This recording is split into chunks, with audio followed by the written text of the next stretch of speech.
সেখানে কেমন পরিস্থিতি সামাল দিতে কী ধরনের পদক্ষেপ সেখানে নেওয়া হয়েছে জানাবেন।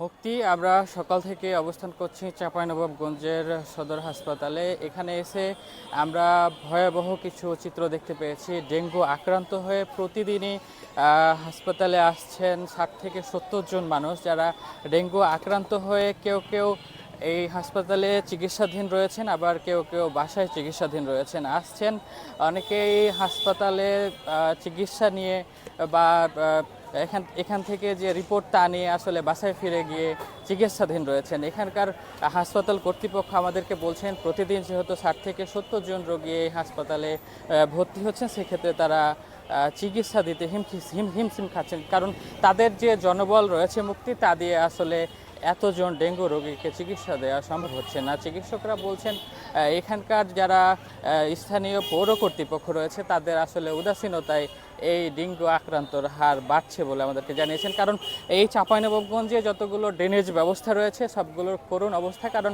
এখানে যে ড্রেনেজ ব্যবস্থা রয়েছে এই ড্রেনেজ ব্যবস্থায় মূলত ময়লা আবর্জনায় ভর্তি মুক্তি।